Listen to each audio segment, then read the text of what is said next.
नमस्कार आदाब, मैं हूं अरशद बिसरू और आप देख रहे हैं मेवात आज तक। आइए दोस्तों, आपकी जानकारी के लिए बता दें, इस वक्त हमारी टीम पहुंची है नूह शहर में।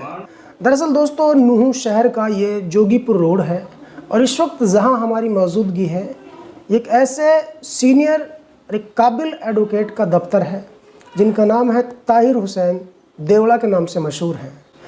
तो सबसे पहले तो ताहिर साहब, आपका मेवात आज तक में बहुत बहुत स्वागत है। आपका भी बहुत बहुत स्वागत है। आप बहुत बहुत शुक्रिया आपको और आपके दर्शकों को। Thank you sir. सूत्रों के हवाले से जो जानकारी मिली है वो ये है कि देखिए, एडवोकेट तो बेचारे ज़्यादातर अच्छा ही करने की कोशिश करते हैं किसी भी केसेस में, लेकिन आपने अभी 2 केसेस में जो काम करके दिखाया है बहुत लाजवाब है। एक तो आपने जो एक सब इंस्पेक्टर था, उनके बारे में जो मसला है वो विस्तार से बता दीजिए। ये मैटर है 2020 का जी। मुबीन था लड़का, एक राजस्थान का, डिस्ट्रिक्ट कलवर के एक गांव का जी। उसका वो ट्रांसपोर्टर था। उसका एक डम्फर पुलिस स्टेशन तावड़ू में इम्पाउंड कर लिया था एक केस में जी। उस केस में जो इन्वेस्टिगेटिंग ऑफिसर था वो सुरेंद्र सिंह एएसआई था जी। और उस व्हीकल को छोड़ने के एवज में और कुछ आदमियों को केस से निकालने के एवज में उसमें उसने रिश्वत की डिमांड की थी जी। और वो डिमांड उनकी टेलीफोनिकली पे मांग की थी, जिसका उन्होंने वो रिकॉर्ड कर लिया था जी। और उस पर फिर उसने शिकायत की थी विजिलेंस को जी। और विजिलेंस ने 20,000 रुपया लेते हुए उसको रंगवा हाथों अरेस्ट कर लिया था सुरेंद्र को जी। मैं इस केस में मुद्दई साइड से था, मुबीन का एडवोकेट था जी। और हमने इसमें शुरू से इसको प्लीड किया था। मैं इसमें प्रोसिक्यूशन की तरफ से एडवोकेट था, मुबीन जो इसमें मुद्दई जो था। तो इसी बीच जो पीरियड चल रहा था केस का जी, जैसे आपने बताया कि कई साल तक केस चला, तो ये सब इंस्पेक्टर की तरफ से कुछ आप लोगों के लिए प्रलोभन दिया गया होगा या फैसला करने का दबाव बनाया गया होगा, ऐसा कुछ मसला आया था? नहीं, वो फैसला तो उन्होंने उनसे कर लिया था। अच्छा। हाँ, सुरेंद्र जी ने जी। मुबीन जो इस केस का मैं मुद्दई जो था, कंप्लेनेंट जो था, शिकायतकर्ता जी, वो उनसे उनका आपस में सेटलमेंट हो गया था। उसके बाद सजा हुई है? हाँ, वो गवाही बिगाड़ गया था कोर्ट में आकर के जी। तो कोर्ट ने उसकी जो एफएसएल जो रिपोर्ट आई थी वो पॉजिटिव आई थी, क्योंकि मुबीन का वॉइस सैंपल रिकॉर्डिंग जो थी वो और जो सुरेंद्र का जो वॉइस सैंपल लिया था ड्यूरिंग इन्वेस्टिगेशन वो एफएसएल के लिए भेज दिया था तो वो उनकी वॉइस जो थी वो मैच कर गई थी जी। तो और वो जो शैडो विटनेस था ड्यूटी मजिस्ट्रेट, वो रिकवरी को साबित कर गया था, क्योंकि मौके से वो रंगे हाथों पकड़ा गया था। तो एक्सेप्टेंस डिमांड तो उससे साबित हो गई थी जी कि जो वॉइस सैंपल उसका मैच कर गया था जी, और एक्सेप्टेंस ड्यूटी मजिस्ट्रेट साबित कर गया था। तो दोनों जब कनेक्टिविटी होगी, इसमें 2 ही इंग्रेडिएंट्स होते हैं और रिक्वायरमेंट भी इस ऑफेंस के लिए 2 चीज़ों की है, डिमांड एंड एक्सेप्टेंस। डिमांड उसके वॉइस सैंपल से हो गया, रिकॉर्डिंग जो थी, और एक्सेप्टेंस का जो है ना वो रंगे हाथों पकड़ा गया था, उसको जो है ना वो जो ड्यूटी मजिस्ट्रेट था वो साबित कर गया था। तो इसलिए मुबीन की गवाही को कोर्ट ने वेटेज नहीं दिया, और बल्कि ये लिखा कोर्ट ने कि मुद्दई को इन्होंने विन ओवर कर लिया जी। लेकिन कोर्ट के पास ऐसा सफिशिएंट एविडेंस थी फाइल पर जिससे कि ये साबित होता है कि इसने पैसे मांगे और पैसे लिए, इसलिए कोर्ट ने उसको सख्त से सख्त सज़ा दी। और ये एक अहम ये फैसला इसलिए भी है कि कोई आदमी कितना बड़ा चालाक हो, कितना ही बड़ा वो धनबल हो उसके पास जी, कितना बड़ा पावरफुल हो, कितना बड़ा ऑफिसर हो जी, वो कोर्ट की नज़रों से नहीं बच सकता जी। चाहे बेशक गवाहों को ख़रीद लो, चाहे मुद्दई का ख़रीद लो, लेकिन कोर्ट को ऐसा लगे कि भाई हाँ इसमें इस तरीके से हुआ है तो कोर्ट फिर भी उसको सज़ा दे सकती है। और इस केस में भी इसी तरीके से हुआ है, और इसका एक मैसेज गया है जी। और इस मैसेज से जो करप्टेड जो ऑफिसर्स हैं, और ख़ासकर जो मेवात में जो एक यहाँ परसेप्शन है जी, तो वो एक मैसेज गया है कि भाई जो है ना, अगर आप लोग इस तरीके से करोगे, बेशक गवाहों को भी तोड़ लोगे, फिर भी कोर्ट सज़ा दे सकती है आपको जी जी। कुछ लोग बताते हैं कि जो कोर्ट है वो वीडियो को तो मानता है, लेकिन जो ऑडियो होता है, वॉइस होती है, उसको कोई खास मतलब सबूत नहीं मानता है। हाँ। तो क्या सच्चाई है? नहीं, बिल्कुल सही कह रहे हैं आप।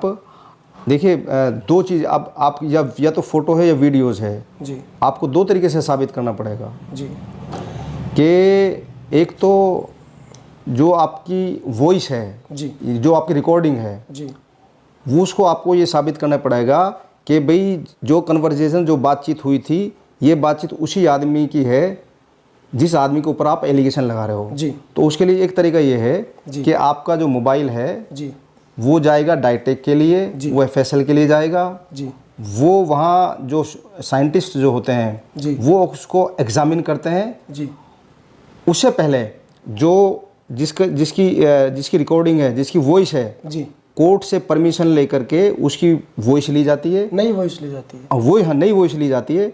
उस वॉइस को वर्जन में लगाया, हाँ उस वॉइस को और जो उसको मोबाइल से जो कलेक्ट किया, रिकॉर्ड किया गया है, उस वॉइस को दोनों को बना करके फिर वो एफएसएल भेजा जाता है, वहाँ पर उसका एग्जामिन होता है और वो फिर जो बैठते हैं वो साइंटिस्ट जो होते हैं वो उसको एग्जामिन करते हैं और वो डिटरमिन करते हैं कि भाई ये वो सैंपल उसी की है जिसकी रिकॉर्ड की गई है। जी, तो वो मैच हो जाती है। है। हाँ, ये एक प्रूफ है, वो साइंटिफिक प्रूफ है, वो एक साइंटिफिक प्रूफ है, उससे अच्छा कोई प्रूफ हो भी नहीं सकता। जी, जी, बिल्कुल। दूसरा मेरा सवाल ये है कि आपने अभी ऐसे गरीब मजलूम और जो बिल्कुल बेसहारा हो गए थे, केस लड़ते लड़ते, जो रोड एक्सीडेंट हुआ था बहुत भयानक, उसमें आपने लगभग 65-70 लाख के करीब उनको जो क्लेम है वो पास कराया है, अभी उनका जो केस है वो जीता है, क्या है सच्चाई है वो बताओ। अरशद भाई, इसमें ये मैटर था 2001 का। जी, सुनारी गांव के ये दो भाई थे, अशफाक और इखलास। ये दोनों भाई सुबह अपने खेतों पे जा रहे थे। जी, तो सुनारी के से जैसे ही भिवाड़ी की तरफ ये जा रहे थे, जी, तो सामने से एक कार आई थी और इन दोनों भाइयों को अपने चपेट में लेकर के दोनों भाइयों को एक्सीडेंट कर दिया था। जी, इसमें अशफाक की डेथ हो गई थी जी, ड्यूरिंग ट्रीटमेंट, और ये जो इखलास था ये बहुत सीरियसली इंजर्ड हो गया था, डैमेज हो गया था। हाँ बहुत सीरियसली इसका इंजर्ड हो गया था जी, और इसका फिर इलाज चला। ये बेचारा कई महीने हॉस्पिटलाइज रहा जी, और इसका चोटों की वजह से ये पैरालाइज हो गया, जी, जिसकी वजह से ये लड़का बेड पे था। जी, तो हमने इस केस को प्लीड किया और इसमें कोर्ट ने जो इखलास था, जो इंजर्ड जो अभी भी है लड़का जिंदा है, उसको कोर्ट ने इसको 70 लाख रुपए इसका का क्लेम और प्लस 7% इंटरेस्ट, तो 60 लाख रुपया इसका अवार्ड प्लस इंटरेस्ट, तो 70 लाख रुपया टोटल इसका बना। और जो लड़का अशफाक था, जो गुजर गया था, वो लड़का भी बैचलर था, कुंवारा था, तो उसको कोर्ट ने करीब 18 लाख रुपया उसको दिया था। चलो ये 18 लाख रुपये तो अमूमन कोर्ट करती है, लेकिन जो इंजरी की केस था ये एक ऐतिहासिक फैसला है। इसमें कोर्ट ने एक बहुत अच्छा एक क्लेम पास किया है और एक नज़ीर एक कोर्ट ने दी है भी, क्योंकि उस लड़के की लाइफ ही एक तरफ से स्पॉइल हो गई और वो लड़का बेड पे हमेशा तक वो लड़का बेड पे रहेगा, इसलिए उसका गुजारा और गुजर बसर के लिए कोर्ट ने उसको करीब 70 लाख रुपए का किया। इन जो फैसला सुनाया था वो जज कौन था? सुशील कुमार गर्ग साहब थे, जो हमारे यहाँ डिस्ट्रिक्ट सेशन जज हैं जी, उसका ये फैसला था। अब जो ये 70 लाख रुपए उनको क्लेम पास हुआ है, हाँ, कौन देगा इनको? ये कंपनी देगी इनको, जो इंश्योरेंस कंपनी थी ऑफेंडिंग व्हीकल, जो जिस व्हीकल से एक्सीडेंट हुआ था उस व्हीकल की जिस कंपनी से इंश्योरेंस थी वो इंश्योरेंस कंपनी उसको देगी। आपको नहीं लगता कि 70 लाख बहुत ज़्यादा हो जाते हैं? नहीं, मेरे जिंदा है। हाँ, लड़का जिंदा है, बल्कि हमें भी इसमें और अपील करेंगे। हमने तो कोर्ट से ये कहा था कि जी इसको 1.5 करोड़ रुपये मिलने चाहिए, तो हमें उम्मीद ये है कि अभी भी ये मतलब हम कोर्ट ने कम दिया है, हम हाई कोर्ट जाएंगे तो इसको 1 करोड़ रुपए से ज़्यादा मिलना है। लेकिन वकील साहब, हर किसी को तो 1 करोड़ या 70 लाख नहीं मिलते, तो इसको क्यों मिला है? इसको इसलिए मिले हैं क्योंकि ये लड़का बेड पे था। इसका हमेशा जब तक कि इसकी डेथ होगी तब तक इसके पास इसका जो है ना सेवा के लिए एक आदमी, इसकी माँ रहे, बाप रहे, एक आदमी कोई भी रहेगा, उसका भी कोर्ट ने उसको भी कंपनसेट किया है। आदमी परमानेंट उसके पास जो रहेगा उसकी 10,000 रुपया सैलरी भी दीजिए, एक तरह से वो कंपनसेशन है उसकी, उसका खर्चा है। तो एक ये इंजर्ड प्लस एक आदमी इसके साथ जो और रहेगा वो अब ये शादी भी नहीं कर सकता। इसके मतलब चारों हाथ पैर डैमेज हो गए उसके? मतलब इसके पैर डैमेज हो गए थे 100%, मतलब इस एक तरह से पैरालाइज हो गया, ये हाथ चलते हैं जी, हाथ चलते हैं लेकिन पैर नहीं चलते। पैर नहीं और वो लड़का आज भी कौन से गांव का था ये सुनारी गांव का था। क्या नाम था? अशफाक। अच्छा अच्छा ये सॉरी ये इंजर्ड था इखलास, अशफाक वो था जिसकी डेथ हुई थी जी।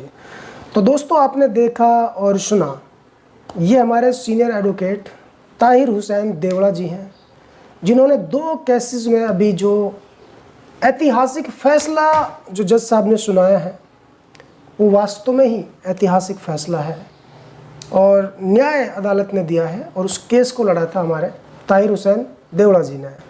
ऐसे बहुत सारे केस हैं जो इन्होंने निपटाए हैं, बाकी हर एक केस की हम चर्चा नहीं कर सकते हैं, समय बहुत लग जाएगा। लेकिन वास्तव में मेवात के जाने माने एक वकील हैं और बहुत ही इंसाफ परस्त इंसान हैं। इनकी जो भूमिका रही है वो सच्चाई के लिए जानी जाती है। पेशेंट या फिर मुद्दई कोई गरीब बेशक हो, लेकिन ये अपनी उस वकालत के लिए खरे उतरते हैं। वकील साहब एक आखिरी सवाल मेरा यह है कि अभी 100 करोड़ से अधिक का घपला राजस्थान मेवात में कुछ लोगों ने गरीब परिवारों के साथ शादी के नाम पर ठगी की है और लगभग 14 करोड़ के ऊपर नीचे हरियाणा की जो मेवात है, यहाँ के कुछ लोग हैं, ठग लोग हैं, जिन्होंने यहाँ की ऐसी गरीब बहन बेटियों को ठगा है शादी के नाम पर। हालांकि दहेज देना लानत है, बात चाहे संविधान की हो चाहे शरीयत की हो, दोनों ही मना करते हैं दहेज के लिए, लेकिन फिर भी लोग देते हैं, मजबूर हैं, बोलबाला है दहेज का। लेकिन यहाँ क्या किया इन लोगों ने कि एक मोटरसाइकिल, कुछ दहेज का सामान, कुछ नकदी, इस नाम से 1,20,000 रुपये, 1,50,000 रुपये ठग करके करोड़ों में लोगों के साथ ठगी करके वो फरार हो गए। कुछ को पुलिस प्रशासन ने दबोच करके जेल के अंदर ठोक दिया है। अब वो जो गरीब आदमी है वो कहाँ जाए? मीडिया के सामने आके गिड़गिड़ाते हैं, रोते हैं, कैसे उनको इंसाफ मिलेगा? देखिए असद भाई, ये इस तरीके का ऑफेंस जो है ना अगेंस्ट सोसाइटी होता है और बहुत कोर्ट भी इनको बहुत सीरियसली लेती है। रही बात इसकी कि कोई आदमी नहीं फंसना चाहता, लेकिन गरीब की एक मजबूरी है बेचारे जी। और दहेज के जाल में हमारी कौम इस तरीके से फंस चुकी है जी। कि दहेज के लिए जो हमारे भेड़िए हैं जी। वो ये नहीं देख रहे कि सामने वाला आदमी अपने खेत को बेच रहा है, जेवर को बेच रहा है, कर्जा ले रहा है। उनको चाहिए दहेज, उनको चाहिए पैसा, इसलिए बेटी वाले मजबूरन कहीं ना कहीं बेचारा। अब हम ये कह दें कि जी बेटी वाले भी लालची हैं, ये गरीबी सब कुछ करा देती है जी। सबसे बड़े अभिशाप है गरीबी जी। तो गरीबी जब आदमी उसको डिमांड कहीं उसके पास उतना मतलब होता नहीं है, वो बेचारा कहीं ना कहीं इस तरीके से जाल में फंस जाता है इस तरीके से। और जब जाल में फंसाने वाले आलिम हों, दाढ़ी टोपी वाले हों, आलिम नहीं है, आलिमों को बदनाम किया उन लोगों ने, प्रचार किया आलिमों का, ठीक है, लेकिन लेकिन उनका जो वेशभूषा थी, लेकिन जो अपने आप को प्रेजेंट जिस तरीके से वो कर रहे थे और जो लोग उनको लेके जा रहे थे उनको तो दिमाग में बात ये थी कि भाई ये आलिम है, हाफिज है और ये कई बार आड़ में उन्होंने पैसा लिया, तो ये लोग इस तरीके से नहीं करेंगे। तो लोगों ने उनके ऊपर विश्वास करके और उनके चंगुल में फंस गए। लोगों को उन्होंने समझाया भी लोगों ने कि भाई आप गलत कर रहे हो, लेकिन लोग जिस तरीके से उन्होंने यकीन बनाया, शुरू में पैसा भी उन्होंने खर्च किया दान दहेज पे, जो मोटरसाइकिल वगैरह कार वगैरह दी, तो उन्होंने पहले अपना आपे को, और इस तरीके से ये लोग करते हैं। ये कितने कंपनीज कई बार आती हैं, फेक बैंक्स आते हैं। अभी नूह में जो इसका डाकिया ने जो कुछ किया वो एक अलग मसला है, ये इस तरीके से होता रहा। लेकिन ये ऑफेंस, ये जो जुर्म है, ये अगेंस्ट सोसाइटी है, ये बहुत हीनियस ऑफेंसेज हैं। हालांकि पनिशमेंट इसमें बहुत ज़्यादा नहीं होती है, लेकिन कोर्ट इनको बहुत सीरियसली लेती है।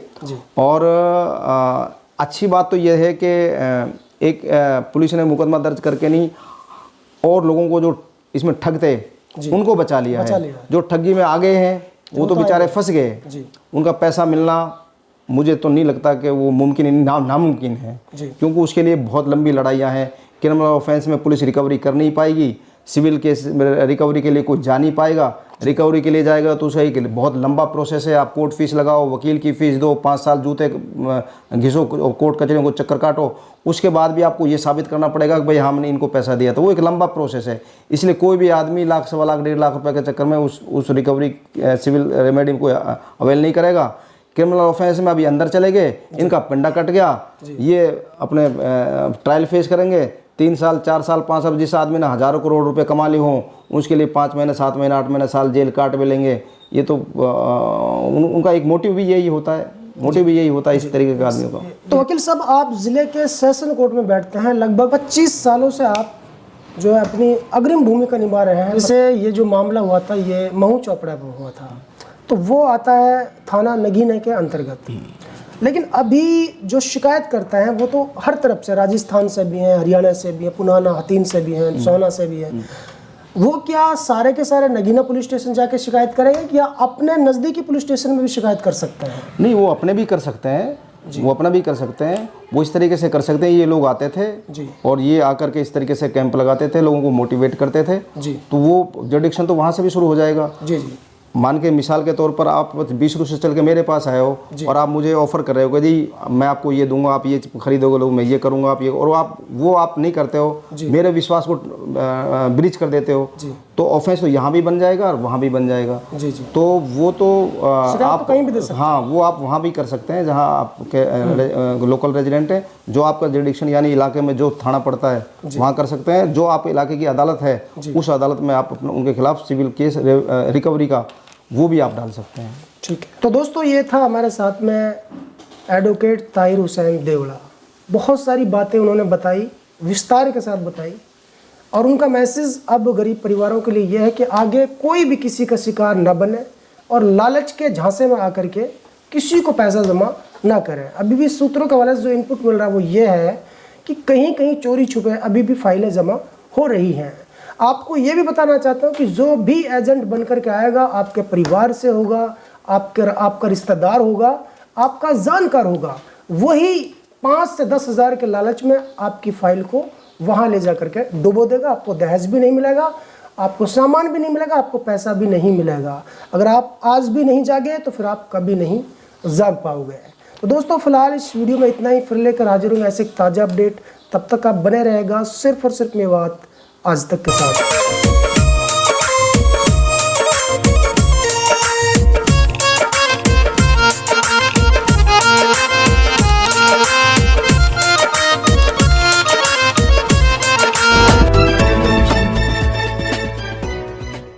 दोस्तों, सबसे पहले हमारी खबर देखने के लिए सब्सक्राइब कीजिए मेवात आज तक चैनल को और साथ में दबाइए बेल आइकन।